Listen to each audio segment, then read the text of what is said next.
शुरुआत होती है और हमें बताया जाता है कि हिमालय पर ऋषि मुनियों ने घोर तपस्या की, जिससे उन्हें वरदान मिला और कुछ शक्तियाँ धरती से टकराईं। इन्हीं शक्तियों से अस्त्रों का जन्म हुआ, जैसे अग्नि की शक्ति से अग्नि अस्त्र, पानी की शक्ति से जल अस्त्र और ऐसे ही न जाने कितने अस्त्र ऋषि मुनियों को मिले। लेकिन तभी धरती को चीर कर एक ब्रह्मास्त्र निकला, जो कि शिव जी की तीसरी आंख की तरह था, जिसमें निर्माण और विनाश दोनों की शक्ति थी। ऋषि मुनियों ने सोचा कि किसी तरह इस ब्रह्म शक्ति को शांत करना होगा, और जब ऐसा उन्होंने किया तो उसमें से एक अस्त्र निकला, जो था अस्त्रों का अस्त्र ब्रह्मास्त्र। ऋषियों ने ब्रह्मास्त्र के सामने सिर झुकाया और तब से पीढ़ी दर पीढ़ी एक गुप्त समूह बनकर इन अस्त्रों और साथ ही ब्रह्मास्त्र की रक्षा करते रहे। फिर शिवा यानी रणबीर कपूर की एंट्री होती है, जो मुंबई में दशहरे में पंडाल में जाता है, और जब वो आंखें बंद करता है तो उसे एक सपना दिखाई देता है।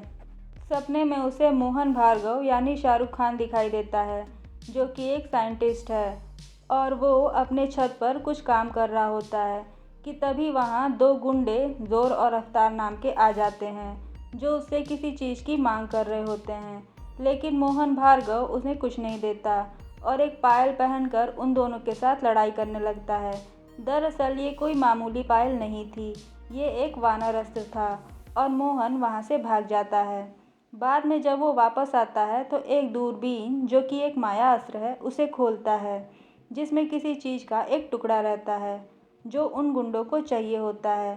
तभी वहाँ जुनून यानी मौनी राय आ जाती है और मोहन भार्गव की पायल यानी वानर अस्त्र ले लेती है, साथ ही वो टुकड़ा भी उठा लेती है। इस पर मोहन जुनून से कहता है कि तुम कितना भी अंधेरा कर लो, लेकिन वो रोशनी लेके आएगा, और ब्रह्मास्त्र की हर लड़ाई में जीत रोशनी की ही होगी। अब इधर शिवा की आंखें खुल जाती हैं। उसे कुछ समझ में नहीं आता कि ऐसे कैसे अचानक से उसे सपना दिखाई दे सकता है। तभी उसे ईशा यानी आलिया भट्ट नज़र आती है, लेकिन अगले ही पल वो वहाँ से गायब हो जाती है और शिवा उससे बात भी नहीं कर पाता। अब शिवा दशहरा के फंक्शन में डीजे के काम के लिए गया रहता है। तभी वहाँ रावण दहन होता है और आग कुछ ज़्यादा ही भड़क जाती है, जिससे शिवा आग देखकर बेहोश हो जाता है। अब जब वो उठता है तब उसके दोस्त बताते हैं कि कभी कभी बारूद की वजह से ऐसा हो जाता है। वो लोग वहाँ से चले जाते हैं। कुछ दिन बाद शिवा एक क्लब में काम कर रहा होता है, तब उसे ईशा वहाँ फिर से नज़र आती है। फिर वो उसका पीछा करता है और उन दोनों में बातें होती हैं। तब ईशा शिवा को अपनी पार्टी में इनवाइट करती है, लेकिन शिवा कहता है कि उसे अभी किसी और पार्टी में जाना है, और शिवा ईशा को अपनी पार्टी में बुलाता है। लेकिन वो ईशा से कहता है कि तुम बहुत अमीर हो, पर मैं जहाँ की पार्टी में तुम्हें ले जा रहा हूँ वहाँ बिल्कुल अमीरी नहीं है। इस पर ईशा कहती है कि मैं अमीर हूँ, नकली नहीं। फिर सब पार्कर जंप करते हुए वहाँ पहुँच जाते हैं, और वो पार्टी एक बच्चे का बर्थडे पार्टी रहता है। दरअसल शिवा इन बच्चों की देखभाल करता है, क्योंकि इन बच्चों का कोई नहीं रहता। ये देखकर ईशा काफ़ी खुश हो जाती है। वो उससे पूछती है कि तुम कौन हो। इस पे शिवा बताता है कि मैं भी इन्हीं बच्चों में से एक था। मेरे जन्म से पहले ही मेरे पापा मुझे छोड़ के चले गए, और जब मैं 1 साल का हुआ तब मेरी माँ चल बसी। फिर शिवा उसे एक शंख दिखाता है, जो शिवा की माँ छोड़ कर गई थी। इस पे ईशा बोलती है कि तुम्हारी ज़िंदगी बहुत मुश्किल रही होगी। लेकिन शिवा कहता है कि मुश्किलें तो बहुत आईं, लेकिन ज़िंदगी बहुत खूबसूरत है। और इस पे ईशा रोने लगती है। वो कहती है तुम्हारा नज़रिया कितना अच्छा है। और शिवा कहता है कि मेरा एक ही फंडा है, जब ज़िंदगी में अंधेरा हो तो लाइट ढूंढो। वो दोनों बातें कर ही रहे होते हैं कि तभी शिवा को कुछ अजीब तरीके के दौरे लगने लगते हैं। फिर से उसे एक सपना आता है। सपने में जुनून मोहन भार्गव को काली शक्तियों से बांधकर उसे अपने वश में करके से दूसरे हिस्से के बारे में माइंड लिंक के ज़रिए दिखाने को कहती है, और वो उसे अनीश शेट्टी यानी नागार्जुन को दिखाता है, जो कि बनारस में रहता है। फिर वो उससे तीसरे हिस्से के बारे में पूछती है, लेकिन वो किसी गुरु और आश्रम की बात करता है। लेकिन जैसे ही वो उसे बताने वाला होता है, तभी शिवा कहता है बस, और मोहन भी आगे कुछ भी बताने से मना कर देता है। वो उससे फिर से पूछती है कि ब्रह्मांश का गुरु कौन है और अब ये आश्रम कहाँ है, लेकिन मोहन अब मना कर देता है, और ये सब कह के वो छत से नीचे कूद जाता है। ये सब देख के शिवा की आंखें खुल जाती हैं और वो बेहोश हो जाता है। सुबह जब वो उठता है तो वो ईशा के बारे में बच्चों से पूछता है और बच्चे उस शिवा को बताते हैं कि तुम्हारे जाने के बाद 2 घंटे तक उसने तुम्हारा इंतज़ार किया।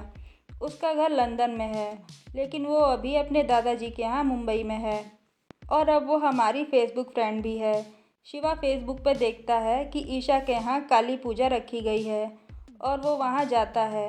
वहाँ उसे न्यूज़पेपर दिखता है जिसमें फेमस साइंटिस्ट मोहन भार्गव के सुसाइड के बारे में लिखा रहता है और वो ये देखकर चौंक जाता है कि आखिर उसका सपना सच कैसे हो सकता है। वहाँ ईशा उसे देखकर पूछती है कि आखिर तुम्हें क्या हो रहा है। तब शिवा उसे बताता है कि मोहन भार्गव को मारा गया है। मुझे कुछ चीज़ें दिखाई देती हैं, पर क्यों दिखाई देती हैं मुझे नहीं पता। इस दुनिया में कुछ चल रहा है जो हम आम इंसान की समझ से परे है। एक ब्रह्मांश है जिसका कोई गुरु है और अब वो किलर बनारस में किसी अनीश शेट्टी को ढूंढ रहे हैं। ईशा अनीश शेट्टी को गूगल करती है, तब उसे पता चलता है एक फेमस आर्टिस्ट है। ईशा कहती है कि तुम ये सब जाके पुलिस को बता दो। इस पे शिवा कहता है कि मेरा विश्वास कौन करेगा। तब ईशा कहती है कि मैं तुम्हारा विश्वास करती हूँ। इस पर शिवा कहता है मुझे बनारस जाना होगा अनीश शेट्टी को बचाने के लिए। इस पे ईशा कहती है कि मैं भी तुम्हारे साथ चलूँगी, लेकिन शिवा मना कर देता है। लेकिन ईशा किसी तरह जिद करके उसके साथ जाती है। वहाँ शिवा के हाथ में आग लग जाती है, पर उसका हाथ नहीं जलता। तब शिवा ईशा से कहता है कि आग मुझे जलाती नहीं और ईशा इस बात पर गुस्सा हो जाती है। वो कहती है कि ये बात तुमने मुझसे क्यों छुपाई, तुम कौन हो और तुम्हारे कितने राज हैं। तब शिवा कहता है कि ये बस आखिरी बात है। जब मैं 1 साल का था उस समय कमरे में आग लग गई थी। मुझे छोड़कर बाकी सब कुछ जल के राख हो गया था। आई एम सॉरी, तुम मुझसे डर गई। और वहाँ उसे वो प्यार का इजहार भी करता है। वो दोनों वहाँ घाट पे बैठे रहते हैं। तभी जुनून ईशा से टकरा जाती है और शिवा उसे पहचान लेता है। फिर वो दोनों उस किलर का पीछा करने लगते हैं। दोनों देखते हैं कि रफ्तार ने मोहन भार्गव का वानर अस्त्र भी पहन रखा है।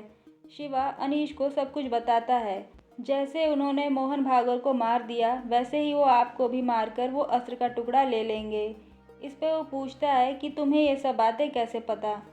वहीं दूसरी तरफ ईशा रफ्तार को डिस्ट्रैक्ट करती है, लेकिन वो उसकी चालाकी समझ जाता है और वो जैसे ही उसे मारने वाला होता है कि तभी शिवा वहाँ आ जाता है और रफ्तार गोली चला देता है। तभी अनीश बीच में आ जाता है और गोली अनीश को लग जाती है, लेकिन फिर भी वो तीनों किसी तरह गाड़ी से भागते हैं और गाड़ी में बैठे बैठे अनीश नंदी अस्त्र की सहायता से अपने को ठीक कर लेता है। अनीश मोबाइल में आश्रम की लोकेशन डालकर शिवा को देता है और वो लोग हिमालय पर पहुंच जाते हैं। रास्ते में वो लोग रुकते हैं। वहाँ शिवा अनीश से पूछता है कि कोई ऐसा अस्त्र है जो टुकड़ों में है और उन तीनों को मिला दो तो एक गोल अस्त्र बनता है। तब अनीश बोलता है कि सारे ब्रह्मांड की शक्ति इस अस्त्र में है जिसका नाम ब्रह्मास्त्र है और वो ब्रह्मास्त्र के उस हिस्से को उन्हें दिखाता है जो उसके पास है। तभी शिवा को अचानक कुछ होने लगता है और तभी उसे पता चलता है कि वो लोग उन्हें देख रहे हैं। असल में एक ट्रक में जोर और जुनून बैठकर इन्हें देख रहे होते हैं।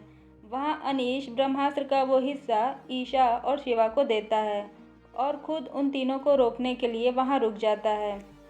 अनीश उन पर हमला करता है और वो लोग उस पर गोली चलाते रहते हैं।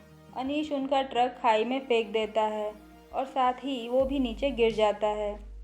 लेकिन गिरने से पहले जुनून और जोर कवच अस्त्र को एक्टिव कर देते हैं, लेकिन रफ्तार अभी भी शिवा और ईशा का पीछा कर ही रहा होता है। वो बहुत कोशिश करता है ब्रह्मास्त्र का वो टुकड़ा लेने के लिए, लेकिन शिवा और ईशा उसे बचाकर आश्रम तक पहुंचा ही देते हैं।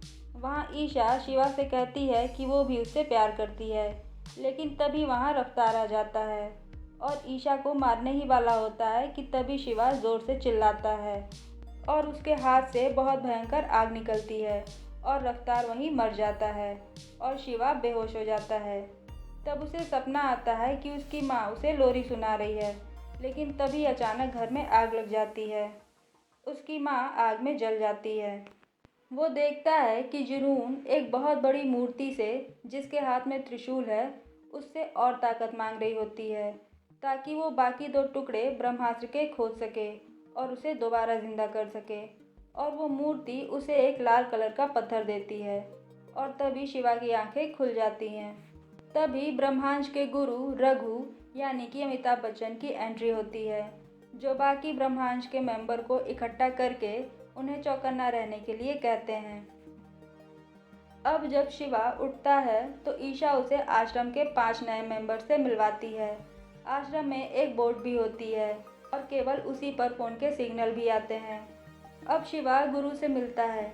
गुरु शिवा को कहते हैं कि तुम भी एक अस्त्र हो। जिस तरह से तुमने ईशा को बचाने के लिए अग्नि का इस्तेमाल किया, तुम खुद में अग्नि अस्त्र हो। लेकिन शिवा ये मानने को तैयार ही नहीं था। गुरु कहते हैं कि मैं तुम्हें इस अग्नि अस्त्र को मजबूत बनाने में मदद कर सकता हूँ। लेकिन शिवा कहता है कि मुझे ये सब नहीं चाहिए, मुझे एक नॉर्मल लाइफ चाहिए, और वो वहाँ से जाने लगता है। तभी गुरु कहते हैं कि ब्रह्मांड तुम्हारे खून में है, तुम्हारे माँ बाप भी ब्रह्मांड का हिस्सा थे, इसलिए तुम भी अब इस लड़ाई का हिस्सा हो। तब शिवा गुरु से अपने माँ बाप के बारे में पूछता है। इस पे गुरु कहते हैं कि मैं तब तक तुम्हें कुछ नहीं बताऊंगा जब तक तुम इस कहानी को सुनने के लायक नहीं हो जाते, और लायक बनने के लिए तुम्हें यहीं रुकना होगा।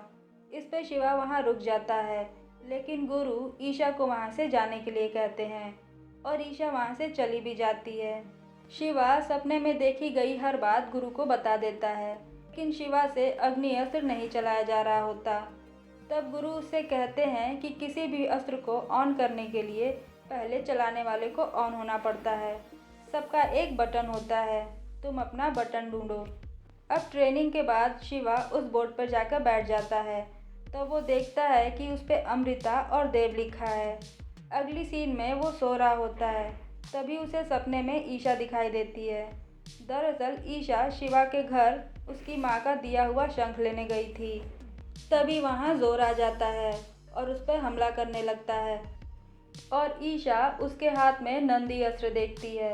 और तभी देखते ही देखते वहाँ ब्रह्मांड के मेंबर आ जाते हैं और उसे बचा लेते हैं। तभी शिवा की नींद खुल जाती है। अब वो कॉल करने के लिए उस बोट के पास भाग कर जाता है कि सब ठीक तो है। तभी कई चिंगारियाँ उठने लगती हैं और गुरु ये सब देख रहे होते हैं, और तभी उन्हें समझ आ जाता है कि शिवा को ऑन करने वाला बटन ईशा है। वहीं अब शिवा को लगने लगता है कि कहीं ऐसा तो नहीं कि उसके अग्नि अस्त्र की वजह से उसकी माँ की डेथ हुई, और अब कहीं यही हाल ईशा का न हो जाए। तब गुरु कहते हैं कि तुम्हें रोशनी को अपनाना है या डर को, ये तुम्हारी मर्जी। मुझे नहीं पता कि तुम्हारी माँ के साथ क्या हुआ, पर मैं इतना ज़रूर जानता हूँ कि प्यार की आग किसी को भस्म नहीं कर सकती। और फिर उसकी ट्रेनिंग शुरू हो जाती है।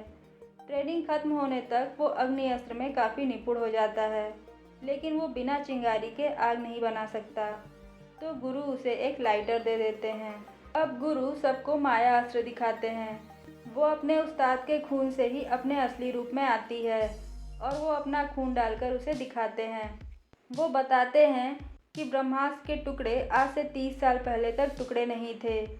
तब मैं ब्रह्मास्त्र का गुरु भी नहीं था, मैं एक शिष्य था, और हम में से एक शिष्य था जिसका नाम देव था। उसने नामुमकिन को भी मुमकिन कर दिखाया था।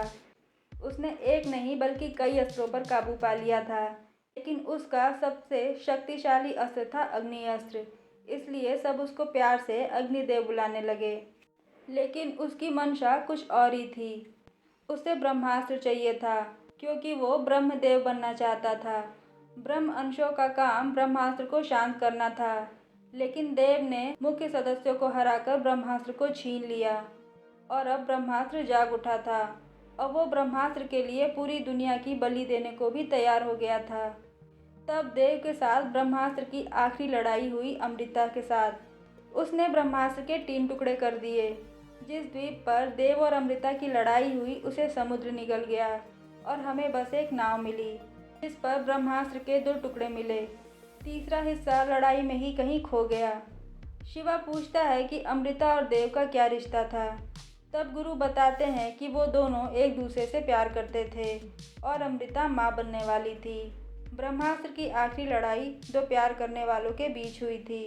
देव अपने जुनून के लिए लड़ा और अमृता अपने कर्तव्य के लिए लड़ी। जब तुम्हारी अग्नि को मैंने देखा तो वो बिल्कुल देव की अग्नि की तरह ही थी। तो क्या ऐसा हो सकता है कि अमृता उस लड़ाई में बच गई हो और वो बच्चा तुम हो? वही जुनून गांव के लोगों को अपने वश में करके उन्हें आश्रम खोजने के लिए कहती है। तभी शिवा वशीकरण वाला लॉकेट अपने गले में भी पहन लेता है और उसे सब पता चल जाता है कि जुनून ये सब काम किसके लिए कर रही है। लेकिन लॉकेट पहनने की वजह से जुनून को भी आश्रम के बारे में सब पता चल जाता है। लेकिन सही टाइम पर गुरु शिवा के गले से वो लॉकेट निकाल देते हैं और वापस आकर आश्रम छोड़ने के लिए तैयारी करने लगते हैं। वहीं ईशा गुरु के कहने पर शिवा की माँ का शंख लेकर आती है। तब गुरु कहते हैं कि हमें हमेशा से लगता था कि ब्रह्मास्त्र की आखिरी लड़ाई में अमृता ने जब ब्रह्मास्त्र के 3 टुकड़े किए तो एक टुकड़ा खो गया। लेकिन मुझे ऐसा लगता है कि ये शंख एक माया अस्त्र है जो अपने उस्ताद के खून से ही अपने असली रूप में आता है। और अगर तुम अमृता के बेटे हो तो तुम ही इस माया अस्त्र के उस्ताद हुए। और गुरु शिवा के खून को शंख पे डालते हैं और वो अस्त्र अपने असली रूप में आ जाता है जो कि ब्रह्मास्त्र का तीसरा हिस्सा था। अब शिवा बताता है कि ब्रह्मास्त्र की आखिरी लड़ाई में देव भी बच गया और जिस गुरु के लिए जुनून ये सब कर रही है वो देव है। लेकिन वो पूरी तरह जिंदा नहीं है पर वो पूरी तरह मरा हुआ भी नहीं है। तब सब पूछते हैं कि वो बचा कैसे, उसने ये सेना कैसे बनाई, अमृता अगर बच गई थी तो वो वापस ब्रह्मांड क्यों नहीं आई। लेकिन इन सवालों का जवाब गुरु और शिवा दोनों के पास नहीं था। अब वो लोग वहाँ से जाने वाले होते हैं कि तभी उन पे हमला हो जाता है और जोर शिवा के सर पर मारकर उसे बेहोश कर देता है और जुनून गुरु से ब्रह्मास्त्र के दोनों टुकड़े ले लेती है। जब शिवा उठता है तब वो सबको बंधा हुआ और जख्मी हालत में पाता है। तब गुरु उसे बोलते हैं कि वो लोग रानी को ले गए और वो लोग तब तक उसे टॉर्चर करेंगे जब तक उन्हें तीसरा हिस्सा न मिल जाए। फिर शिवा चुपके से अपने साथियों को खोल देता है।